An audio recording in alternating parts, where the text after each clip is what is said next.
Hello everyone and welcome to this XMage tutorial video. I am Michelangelo from the XMage Draft Historical Society, and today I'm going to be going over how to use XMage's user interface during a match. So first thing, since my opponent won the coin toss, they got to choose to take the first turn.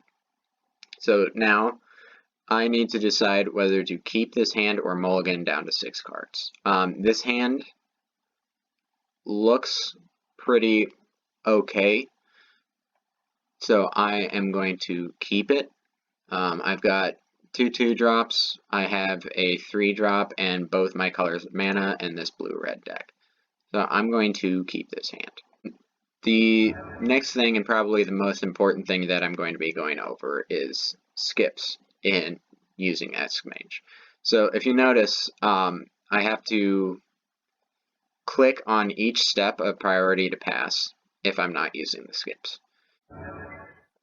What the skips do is they allow me to quickly get through all these phases of priority that XMage would otherwise give me. The skip that I use most often is going to be this 2 end step, or F5. But on this turn, since I have nothing to cast during my opponent's turn, since I only have 1 mana, and no abilities to activate, I'm going to use this to your turn F9 skip. So what this skip will do is this will skip through my opponent's turn. If they cast something, I will not get a chance to respond to it. So it'll also skip past my opponent's end step. So using the F9 should only be in the early parts of the game, or when you don't have any way of responding to what your opponent's doing. So once again, I'm going to have nothing up during my opponent's turn. So I'm not going to have any abilities that I can activate or spells that I can cast. So I'm going to use this F9 skip again. Once again, if my opponent casts something or activates an ability, I'm not going to get a chance to respond to it because of the skip that I'm using. So next thing that's kind of important, I have no idea what this card does. Sensei Golden Tail. So one way to be able to see a card closer or blow it up and make it look bigger, just use the scroll function on your mouse. So if I scroll up, I can see the card there. If this was a double-sided card and I scrolled down, I would be looking at the back side of the card. So if you're looking at a double-sided card and you scroll down, you see the back side. If it's a double-sided card and you scroll up, you just see the front side. So keep that in mind for double-sided cards. For regular cards, you can scroll either way. I don't need this large cards anymore, so I'm just going to scroll on my mouse again and it'll go back to normal. Alright, so they have Declare Blocker Step. I have nothing there. I'm going to choose not to block by clicking this Done during the Declare Blocker step. Since I have a skip on, it's going to skip straight to damage after giving my opponent priority here.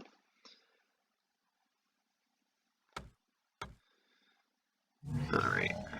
Well, another card, I have no idea what it does. First Strike. Attacking creatures gain first strike until end of turn. Red and attack. Cool. Good to know. Alright. So next, this card does not have Bushido 1. So I'm going to cast this card, Cathodion, right here. And now, since my Thermal Alchemist no longer has Summoning Sickness, I'm going to use the 2 end step skip.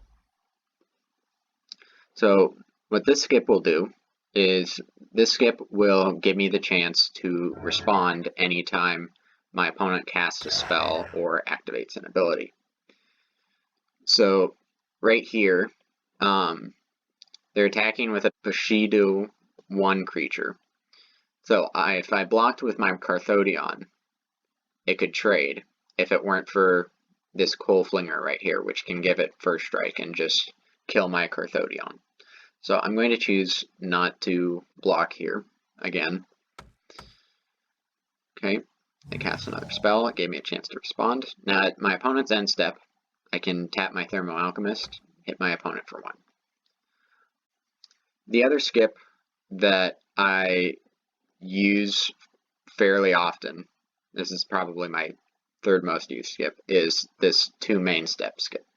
So this skip is best for being able to skip upkeep and draw steps on my turn when I have nothing to do on those turns. So what it did is it made it so that I didn't have to click for my upkeep and my draw phase to get through those. I also use this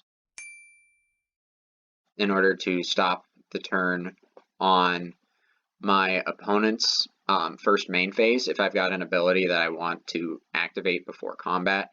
You do have to turn that on because right here under this setting,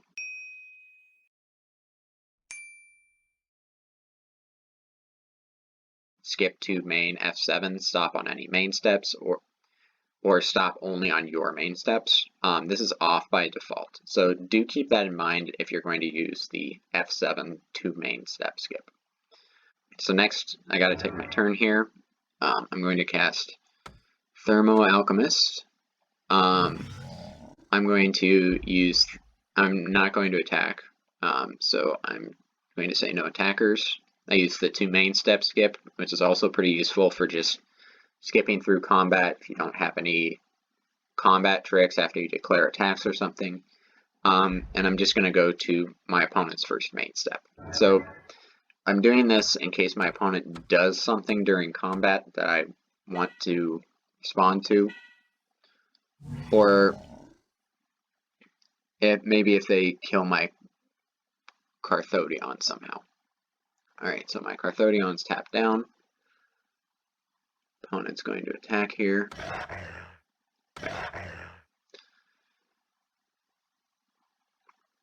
Alright. So, since I have my skip off, I can tap down my Alchemist in response to their attack and cast Just the Wind right here in order to return their creature to their hand. That'll trigger Thermo Alchemist here.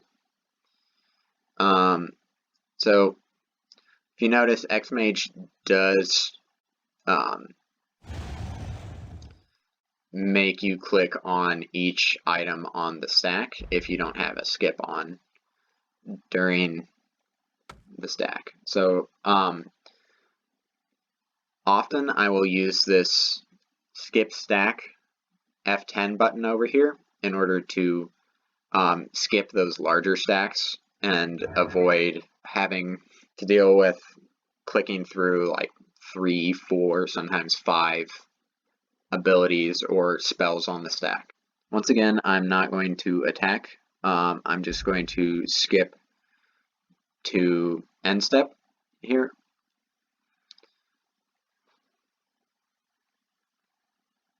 And hold up the 2 spells in my hand. Okay, so I'm going to cancel the skip here because I plan on blocking with my Carthodion. They're probably going to activate their Coal Flinger's ability, which I'm fine with. So right here, I'm going to block. My opponent's card is going to, its Bushido 1 is going to activate. And then, still during the declare blocker step, my opponent activates Aki Coalflinger. So the reason they're activating this ability now and not during the damage step, as soon as it goes to the damage step, that's when damage is going to be dealt. So if you have any relevant combat tricks or abilities to activate or cast, you need to do that during what XMage says is the declare blocks step. So their creatures are going to gain first strike. Then as soon as I click on done here during my chance to respond during the declare blocker step, it's going to go to damage. First strike damage first. My Carthodion's going to die. Its ability will trigger, so I'll gain 3 colorless mana. And I'll take the opportunity to use some of that mana, cast my Forbidden Alchemy. Now my Thermal Alchemists are going to trigger. I'm going to tap them both to put that on the stack and use the skip stack ability that I was talking about earlier. If you want to see what's going on the stacks there, you can always use this scroll bar. I know it's kind of tiny on my screen, but you can use the scroll bar right here to see everything on the stack if you've got a rather large stack. So I'm going to use this skip stack in order to skip through all the abilities and triggers on the stack. Let's see here. Definitely want Think Twice in my graveyard. I'm going to take Visions of Beyond. One quick thing for using the skip stack button. If I go back to Preferences under Phases and Priority, you'll see on the skip stack F10 next to this box right here,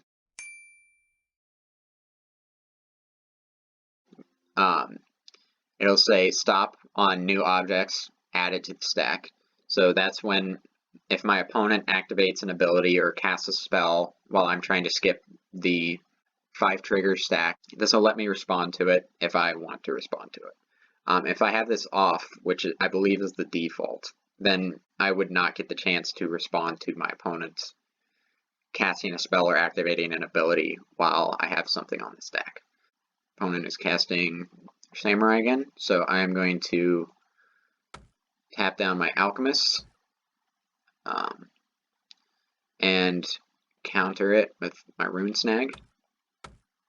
And I'm going to skip stack again because I do not want to click on this 5 times for the 5 spells and abilities that are on the stack. I'll do the 2 end step again, tap down my Thermal Alchemist, and then do the 2 main steps so I don't have to click through that and my draw step. One other thing that's kind of important here is casting cards from our graveyard. So earlier I put a Think Twice in my graveyard, which has flashback, so I can cast it from my graveyard. The only indication that XMage gives that there's something in my graveyard I can cast is it changes this text next to my graveyard from black, like the rest of these, to red, to indicate that I have a spell in my graveyard with flashback or disturb or some kind of ability that I can play it from my graveyard. It's very easy to miss. All I have to do is, in order to cast it from my graveyard, is click on my graveyard right here, and then the one flashback card in my graveyard, as you can see, is kind of lit up. So when the time is right, I will be able to cast this at instant speed. So I'm going to do that during my opponent's turn. Okay. Alright, so I'm going to... My opponent probably has a combat trick here, and it's probably going to kill one of my Thermal Alchemists. But I'm going to block here anyway. Alright, so we're about to go to damage here. I want to cast Think Twice before damage happens here, just in case they have something that damages my Alchemist. So I've been clicking on this window that pops up for Thermal Alchemist. You can see there's also a 1 next to it. You can just press 1 in order to do that instead of clicking on it. I've been clicking on it because it's simpler when there's only one thing to choose out of those abilities, but when there are like 2 or 3 abilities on the cards, sometimes it might be easier to just use the numbers. But I've been clicking on these for my Thermal Alchemist since it only has 1 ability. Alright. I'm going to go ahead and put the 2 end step skip back on. Yep. Creatures you control get +2/+0 until end of turn. So my Thermo Alchemist is going to die. I'm going to deal 1 damage in response by tapping it down, and I'm going to cast Visions of Beyond here. Tap down this other Alchemist, and I'll use the skip stack again. Okay. So my Thermal Alchemist is untapped again, and once again I'll get the chance to use its triggers.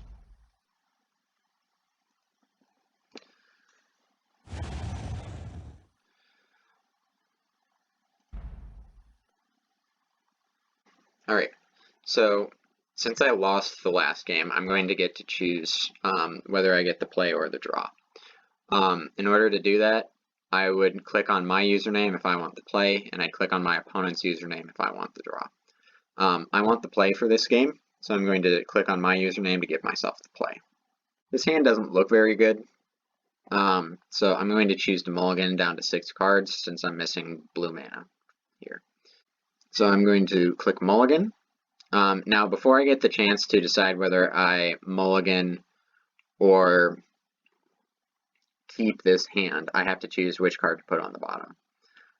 This deck is really built around the Thermo Alchemist and card draw, so I'm going to bottom the Molten Birth. And then I will get the choice after that whether I mulligan to 5 or keep this hand. I'm going to choose to keep, and we'll go from there. Alright, I'm going to use the F9 skip here since I have nothing to do.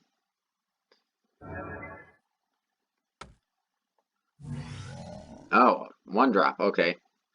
I'm going to cast Thermo Alchemist, and since I have nothing to do, I'm going to use the F9 skip here.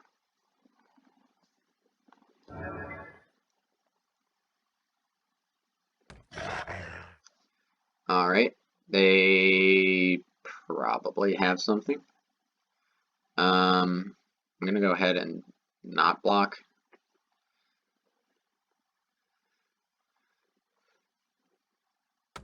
Okay, that is a good card.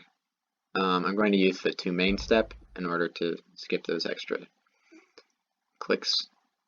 I'm going to cast a Thermo Alchemist again. Alright. So, we'll see what our opponent does next. I think I'm going to need to block here, because I can't be taking 4 damage. Oh, alright. So now my opponent is basically forcing me to take 2 damage here, or lose my creature. Alright, so if you notice, I had the F9 skip on by accident, which means I didn't get the chance to activate this Thermo Alchemist during my opponent's end step. So stuff like this happens where it's just using the wrong skip. So what I'm going to do is I'm going to request a rollback by right-clicking anywhere on the battlefield and going down to this option that says rollback, and I'm going to go to the start of the previous turn since it's now my turn. Most of the time, if you're playing a match in an XDHS tournament, it's polite to type out in the chat box over here a reason as to why you are requesting a rollback, but for the purpose of this video, I don't really need to do that. So now I'm going to have the F5 to end step skip on instead, so that I don't miss my Thermo Alchemist ability at my opponent's end step. And keep in mind, whenever you request a rollback, your opponent has the option to allow it or deny it. So that's why there was a pause between me requesting the rollback and being granted the rollback. Thank you everyone for watching this video. I hope this was useful to you in learning how to use XMage and specifically how to use the skips. If you have a different way of using skips on XMage that works really well for you, please let me know in the comments. I'd love to hear how you all use your skips. Maybe it could help teach other people how to use their skips better. Maybe I could learn something on how to use my skips a little bit better. If you haven't joined the XMage Draft Historical Society already, our Discord is in the bio. We are a Magic the Gathering limited community, primarily drafting all of the sets throughout Magic's history in chronological order. And yeah, hope to see you all next time. Thanks for watching. Bye.